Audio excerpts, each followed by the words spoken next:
Me today, I have Zachary and Brennan Karam, Penelope Eaton, and Louis Normandin. Guys, how are y'all doing today? Great. Good. Thank you for having us. Excited. Yeah. Of course. So everyone here is with the film Anemoia. Zach, you are the director and writer, as well as in the cast. Brennan, I believe you are a producer, as well as in the cast. And then Louis, I guess you are. What do you do for cinematographer? Cinematographer. So, guys, do you want to dive in and tell us a bit about the film before I ask you some questions about what went on behind the scenes? Also, just want to say Penelope was also a producer. I don't know if I made that clear. Sorry. I didn't see that in the script, but No, I know. No worries. I know it falls because she's a star. It always falls by the wayside, you know. So it's okay, so can you tell me a bit about the film? Oh, sorry. Yeah, could you repeat that? Oh, could you tell me a bit about the film? Yeah. So, just broadly, Anemoia is about nostalgia. And so on its surface, you know, it's a science fiction drama that kind of unfolds in the future.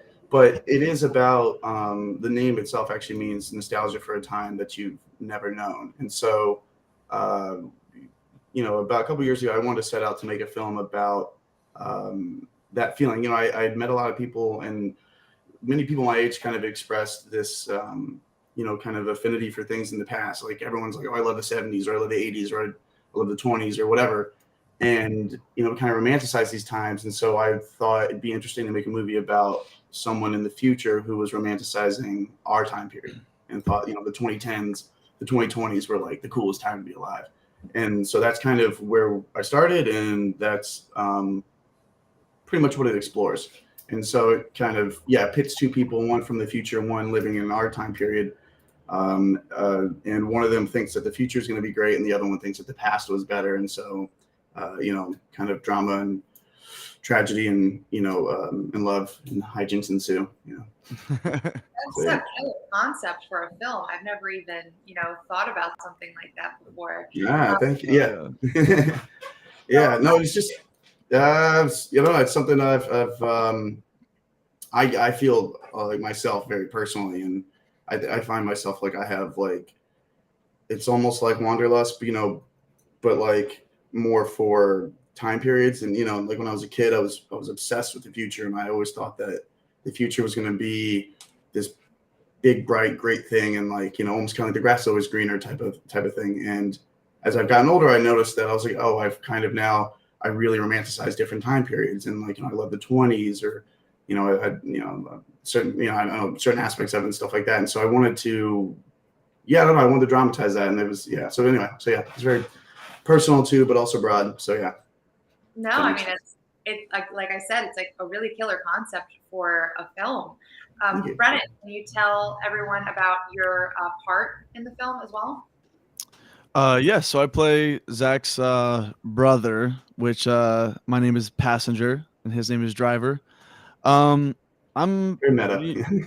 Very meta, and I'm pretty much a plucky comic relief. If you can't tell by my hair, that's what I was born to play. No, I'm playing. I play kind of like the plucky comic relief who, you know, my older brother has this vision to go to the future. We're from the, we're from the past, and he's got this grand vision to, you know, take us to the future where the grass will be greener. And I'm kind of along for the ride to, you know, be a pain in his ass, but I'm also the engineer who helped build it. And I'm also more of the technical guy who's, you know, making sure we're crossing the T's and dotting the I's to make sure we actually get there safely, which, you know, maybe we did get there safely. Maybe we didn't. I don't know. Did you succeed? Did we succeed? I don't know. But yeah, and I witnessed the love story between Zach and Penelope. And, you know, he, I think, is a little more obsessive. His character is a little more obsessive. And I think my character is more into it because of him and his brother. And I'm there for him. But let's say he didn't exist. I don't necessarily think my character would ever have gone to the future, or necessarily would have ever have cared to. Or tried to, at least. Or even try to. Yeah, it's more to assist his brother's grand vision of, you know, leaving this life behind and finding something better. And yeah. Okay. Ultimately, I feel like that. Yeah. Yeah. So you were helping produce this as well. Yeah, so I helped produce it, and I also did my post-production company did the visual effects. So all the visual effects, the editing, even that poster that's behind Zach right now. I shot that while I was posing. So you can't really That tell. part didn't happen. That did not happen. But he I'm did kidding. do the post. I did, but yes. So I also did all the visual effects. It's obviously a sci-fi film. There's a lot of visual effects. There's a lot of teleporting and fucking, cool explosions and sci-fi set extensions with cities and robots. There's a shot where Penelope's in her apartment. You see flying like almost Amazon like drones, doing package deliveries in the background, and a lot of heads up displays and stuff like that. So yeah, I also did the visual effects on the film. No, that's awesome. Yeah. I'm sorry. I was going to say, and that leads me to a point that Brennan, or that was kind of cool about the film, or not kind of cool. I think it was really, really cool about the film was that Lewis was not only our cinematographer, but he also worked on helping us with some of those visual effects that were really, really state of the art and hadn't. And so the cool thing is, like, this hadn't been done before, or to my understanding, it hasn't been done before as far as indie, or even, I don't know, like major productions, as far as the fact that we used volumetric motion capture to get some of the shots in the film that are actually, it looks like it was shot, it's real, but it's not. It's completely 3D. It's completely CGI. And so part of that was a combination with Lewis and his company, and then also Brennan. But yeah, I just wanted to point that out. That was like something really, really cool. And like, there's there's a couple shots in the film that you wouldn't really be able to tell aren't live action. Which I think is pretty sick. There's like a shot where like the camera goes through like a car windshield and like circles Zach's head, and myself and Penelope are in the car. And that was never shot like practically. That was shot in Lewis's studios, captured in 3D, and then I composited it in post and put it all together. It's essentially they're 3D scans of our bodies, but they're moving, which is pretty sick. Yeah. No, that sounds really cool. Lewis, can you actually tell us a bit more? I'll tell you too much probably, but I'll honestly keep it simple. And first of all, let me say, working with this team, having such a forward-thinking view on how you can execute high-quality VFX, even for small budgets and the like, comes from the drive of people that have forward-thinking abilities on how to execute a VFX pipeline and tell the story effectively. The technology they're talking about is volumetric video. It's the process of recording a human performance inside of like 32, 64 cameras. And then they distill that performance, all those camera images, they distill it down to one 3D asset. And from there, it goes into, I believe, Brennan was using Blender. And that's the technology in general. And I believe Zach was right. At that time, nobody had really used volumetric video. It's a brand new technology that's out there. It is the spiritual evolution of motion capture. You just now have RGB data to create those 3D assets.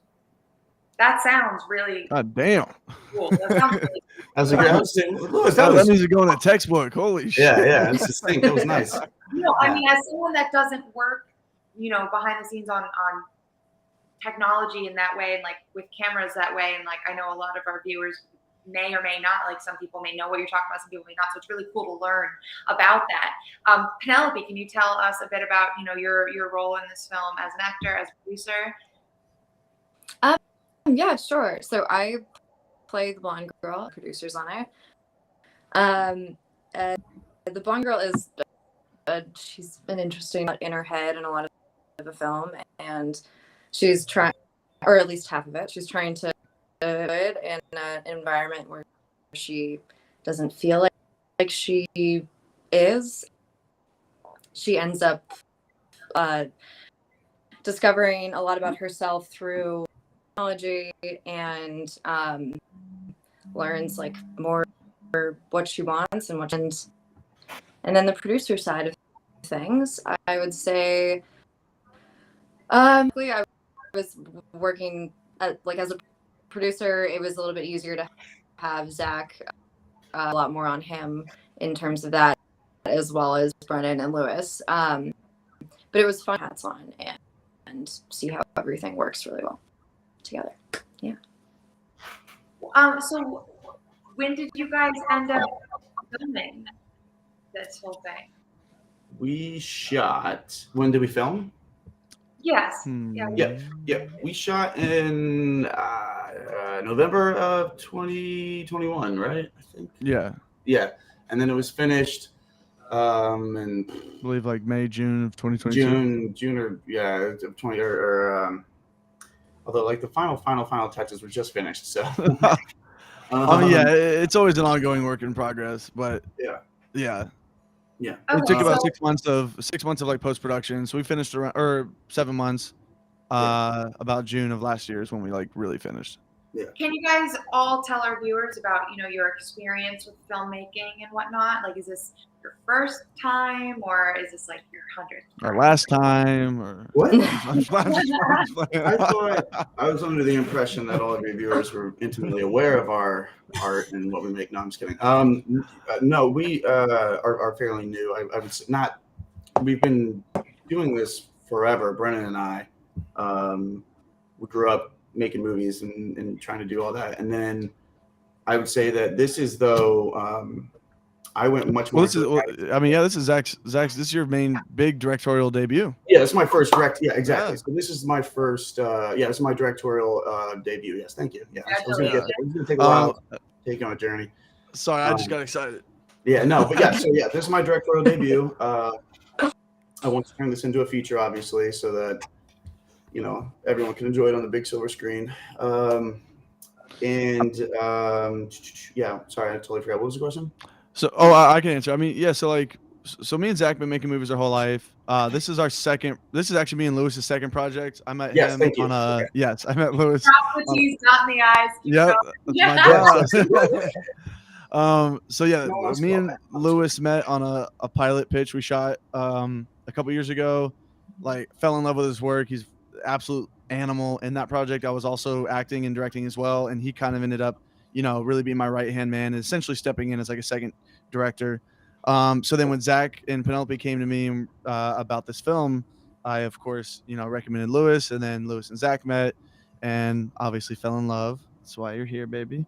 And but together, this is all of our first film collectively as a unit. But me and Zach, we've done a ton of shit together. Yeah, exactly. So it's like kind of like this. So it's a little bit kind of a obviously complicated answer, but yeah, we started off making a bunch of stuff, Brandon and I, but then Penelope and I started producing things together a few years ago when we got together. So but this is my first, my directorial debut. So yeah. So, Penelope. Oh, sorry.